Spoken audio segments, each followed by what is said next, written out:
It's time for the 49ers Rush podcast.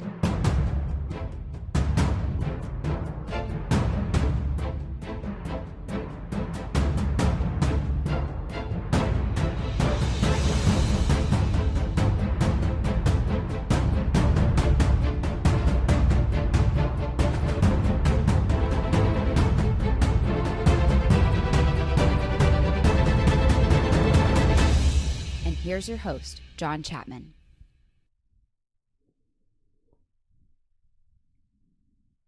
All right, welcome to another episode of the 49ers Rush podcast. I am your host, as always, John Chapman, and it's all NFL draft. That's what we're doing. We are getting closer and closer to the NFL draft, which is everybody's kind of favorite time of the year. That's Christmas for me. I love it. And today what we're going to be doing is we're going to be jumping over to the offensive side. We are going to be breaking down two different players, the best players, in my opinion, for the wide receiver position. And we are going to be going through their film. I'm going to be showing you guys CeeDee Lamb and Jeudy, what makes each one of them so special. And for the 49ers fans listening that are saying, man, there's no way in hell we have a shot at these players, don't worry. We got to understand the top to understand the guys that are going to fall later on, understand what makes them so special and all those things. So we're going to go through it all. So this is not just for 49ers fans. This is for any football fan that's out there. And we're going to be jumping in their film throughout this podcast. Now, there are a couple dates that I want to update you on because as time keeps going, we're healing, licking our wounds from the Super Bowl loss, and lots of things coming our way. First off, next week, February 24th, the Scouting Combine starts, and this year is going to be so much better than any other year because they changed the times. The Scouting Combine usually started at 9 a.m. in the morning. You'd be having the 40s and all the interviews and workouts take place. Nope, they moved it to prime time. So you don't have to be watching film during your workday. You can come home, relax, enjoy, and catch that. So that starts February 24th. And then right after that, everything gets rolling. February 25th, franchise and transition tags start, which for the 49ers are huge. Jimmy Ward, also Eric Armstead, both potential options for those. March 10th is the deadline for the franchise and transition tag. And then March 18th, we're less than a month away. Officially, the 2020 league year starts with free agency, and that's when all the wheeling and dealing begins. Now, I do not think the 49ers will be near as active in free agency this year. I don't think they can. April 20th is the earliest that OTAs can begin. Usually, the newer coaches start that. And then, obviously, April 23rd, the NFL draft at Vegas. And if you guys have not booked your tickets yet, you need to go do it. This is about as close as it's going to get to San Francisco. I don't think it's going to be closer in any time. And the NFL draft is an absolute blast. So please head over there, figure out a way to get to Vegas. We're going to be hosting a draft party, still working out the details and events on that. But come have a beer, have some fun, talk some football, hang out. We had a blast in Miami for everybody that came out there. That was a lot of fun, but I'd love for you to come join us. And for those of you that this is your first time listening to the podcast, I want to say welcome. Hit that subscribe button wherever you're listening. We're now on Instagram Live. We're on Twitch. We're on Periscope, Twitter, YouTube Live. We're everywhere, anywhere you listen to traditional podcasts as well. And again, if you are listening to traditional broadcasts, I want to say thank you through the podcast platform, but we do have video. So if you're one of those people that just listen on your way to work like I usually do, that's fine. But when you get home, open up YouTube, type in the 49ers Rush podcast, and watch along the film that we have for you. So without further ado, let's jump in. And let's start talking about my wide receiver one. And man, this breaks my heart as a Longhorn, but holy cow, CeeDee Lamb he's a sight to behold. Let me just say that. 6'2", 189 pounds, out of Oklahoma. And here's the way that I do my breakdown for every player is I want to put something that makes that player stand out. Like, what is it that he does that's better than everybody else? And sometimes I'll put like electric or ball skills or touchdown, big play waiting to happen, all that. Here's what I have for CeeDee Lamb. Gumby with ball skills say wow a lot. When you watch his film, there's so many times you're like, okay, yeah, that's a good play. And then you're like, whoa, what just happened there? And if you are watching on YouTube or with video, you could see there, he gets a catch versus Texas. 3 different defenders get their hands on him, and he is able to elude all of them for a touchdown, all while tiptoeing down the sideline. That's what this kid could do. A 3-year starter for Oklahoma. His stats are impressive in and of themselves. He was the quarterback, the number 1 wide receiver for 2 different Heisman Trophy winning quarterbacks, and Jalen Hurts on top of that. And a big reason why those numbers at Oklahoma are what they have been on the offensive side, it's because of CeeDee Lamb. 173 receptions, 3,292 yards, 32 touchdowns, 19 yards per catch or reception. That is stupid numbers. The 19 yards per catch tell you exactly how explosive this kid is with the ball in his hands. And, probably his best skill set is ball skills. He's not the burner. He's not a 4-2, 4-3 guy. I expect him to run in the 4-4s. A 4-5 even I'd be fine with. Even if he comes in anything under 4-6, his ranking's not going to change. He doesn't win with speed. His speed is good. That's not what he wins with. What he wins with is hands and body control. This guy bends all over the place. Think DeAndre Hopkins, Reggie Wayne, those type of players where they catch it if you throw it close to them, and they're going to bend. Lots of sideline toe tapping, lots of high pointing, all those things. And you could see, in the film, he's the number 1 punt returner in the Big 12. He led the Big 12 in punt return yards and punt return yards per return. So he's a guy that you got to find a way to get the ball in his hand. Again, 6'2" frame's good. He's a little bit lighter than, he's not like your typical, big-bodied X wide receiver, even though he can play the X position. He's pretty good against press and all those things just because he's so shifty. But his body control at contact balance. A lot of times I was watching his film, and I'm like, dude, this is Alvin Kamara. That's what he is. Now, he's not as jacked as Kamara is, but whenever people make contact with him, they just slide off.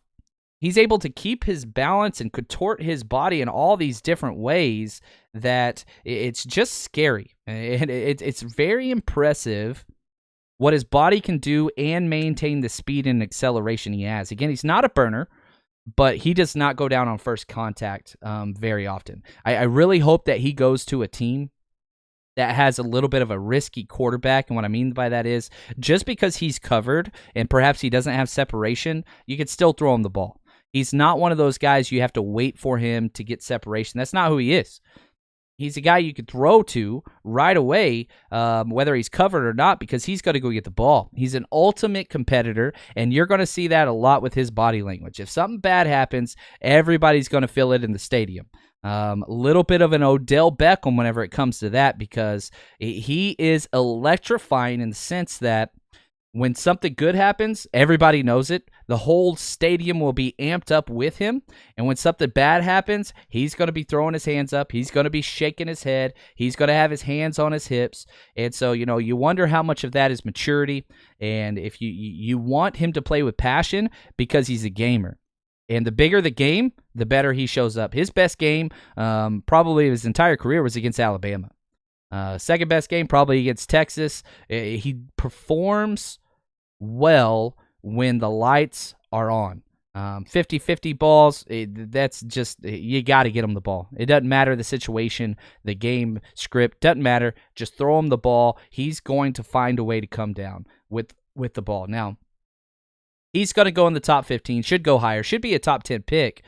But with offensive tackles and quarterbacks and edge players, the wide receiver position usually gets pushed down, which we've seen a lot lately in the NFL draft. Now, coming out of Houston in high school, if we keep going back, the guy, he was the player of the year, the all Greater Houston Football Offensive Player of the Year in 2016. He had over 2,000 receiving yards, which is 4th in state history of Texas. So that just kind of lets you know what he was able to do. 33 receiving touchdowns in high school. The kid, he's just juicy. I don't know what else to say. The eye test, he's got it down cold. You watch him, and you just want to keep watching. Now, if we go back to the rubric that I use whenever he's out there performing, let me just say this.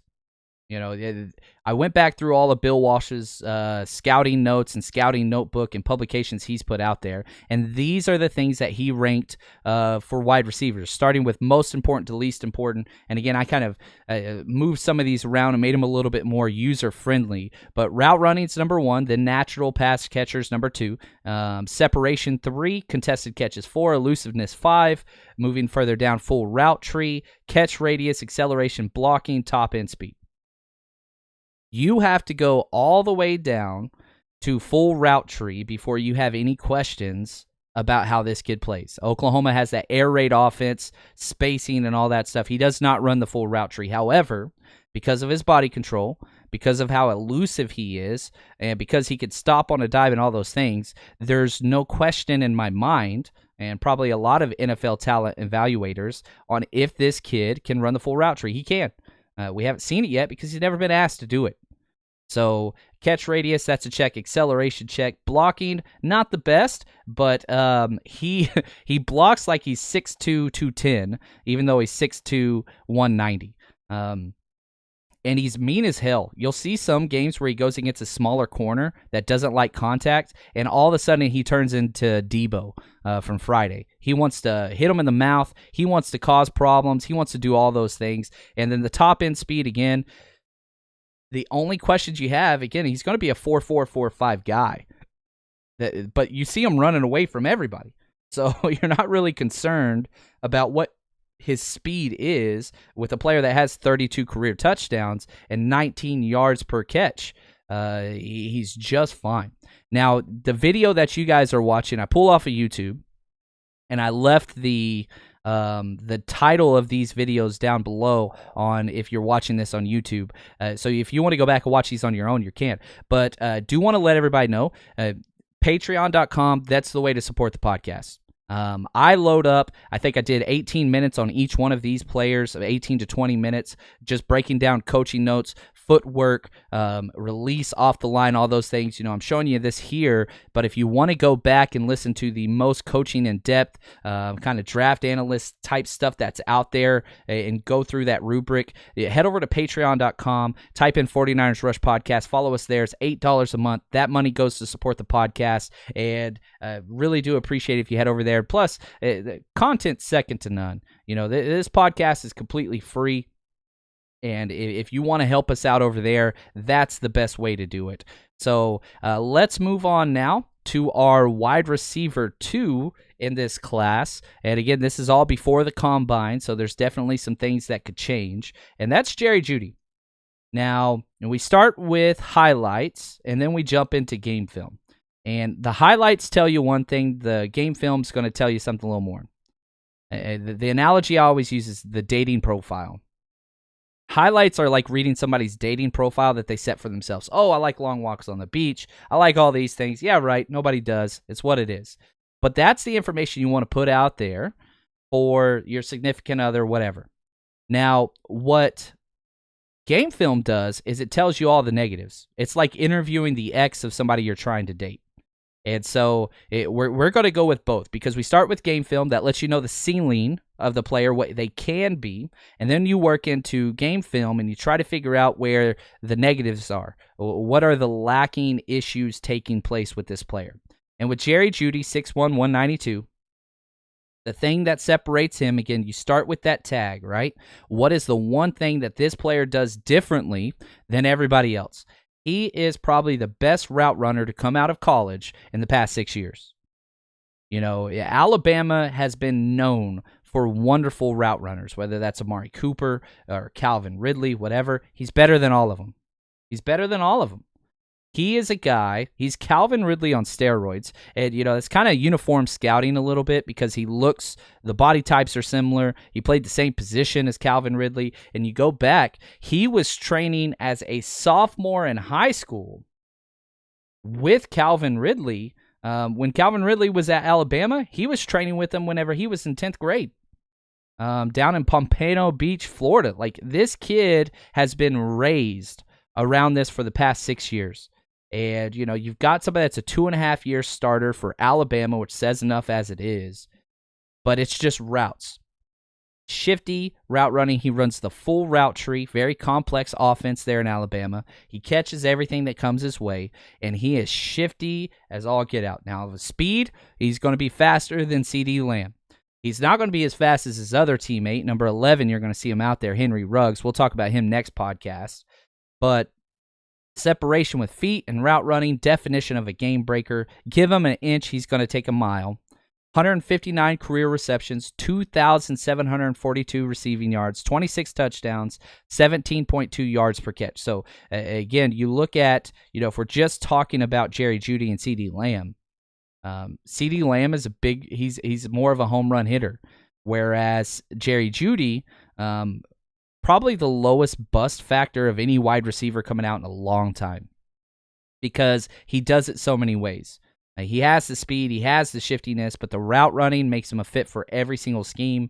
Every team's going to have this guy as their number 1, 2, or 3 wide receiver. The majority are going to have him as their number 1 just because he's so clean.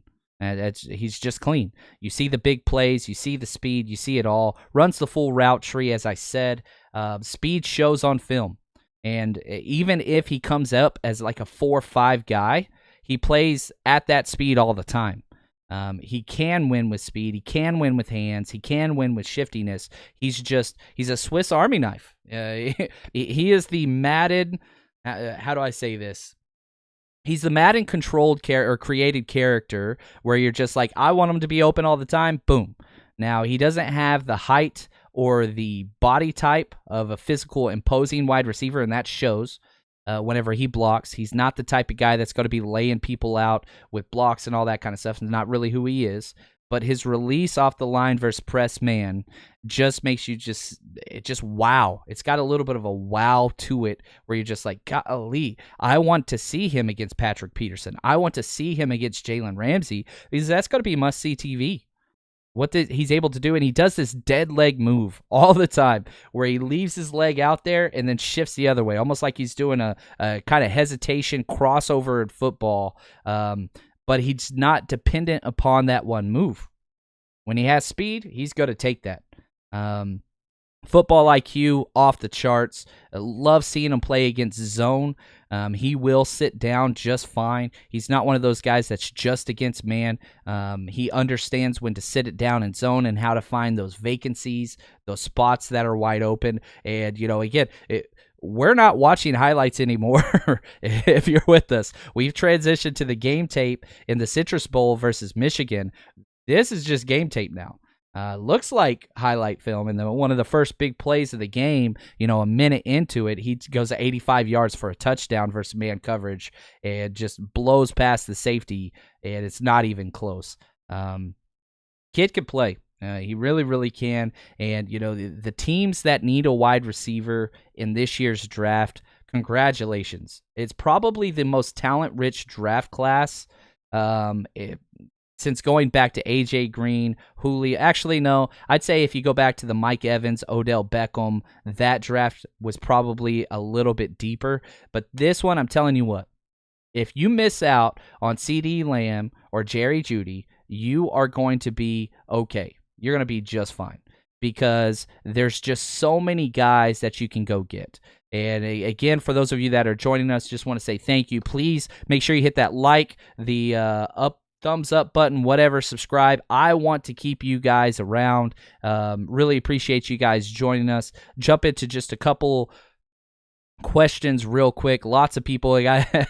This is awesome. Van the Man, any news on Hurd's damn back? Yes, there is news. He has been completely cleared for all football things and has been given a clean bill of health. I'm sure that they will ease him in, but the fact that we're in February and he's already fully cleared, that means that he gets to get on pace with conditioning and weightlifting and all that stuff. That's great. Also, if you listened a few weeks ago, I was able to meet Jalen Hurd's mom and family in Miami for the Super Bowl, and we were able to talk to them a little bit. She gave a glowing review on his health as well. And so, yeah, it's looking like Jalen Hurd's going to return. You look at what the 49ers have spent in draft capital at the wide receiver position. It is a lot. In fact, I went back and looked and just broke down the last 3 drafts for the 49ers. Since this front office took over, we have drafted 5 wide receivers in 3 drafts. The picks that we have used, pick number 36, 44, 67, 177, and 240. Now, I don't think that any 49ers fan out there feels comfortable with exactly where the 49ers are at the wide receiver position.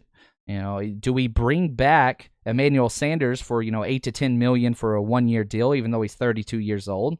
Deebo Samuel tweeted out today, please bring, Sanders back. We want to get him another ring. That's awesome. But I'm not quite sure the 49ers have the cap room to do that. And if that's the case, that means we traded away a 3rd and 4th round pick for a 1-year rental, which I'm okay with because he helped us get to the Super Bowl. I'm not sure we get there without him during the regular season. We didn't really need him in the postseason. But Jalen Hurts' health plays a huge role into this. Now, I do think the 49ers will draft a wide receiver even if Jalen Hurts is healthy, even if Trent Taylor, who is out of his walking boot after 5 foot surgeries, even if he is back, I still think that we have to draft another wide receiver. I don't think it's just going to be, a one, we stay with what we have. You've got to get a wide receiver, even if it's late. And this is probably the draft to get that. I'm seeing Allen put up here $9.8 million for Sanders. That's about what he's going to get. Now, also Allen's talking about A.J. Green. Yeah, every team wants A.J. Green. He's going to cost more than that 9.8. And the 49ers are sitting on about $20 million cap space before the increased cap. Now, that might go up. But again, if you're looking at cap space, you've got to extend Kittle. You've got to sign DeForest Buckner. Do you want to sign Eric Armstead? Do you want to sign Jimmy Ward?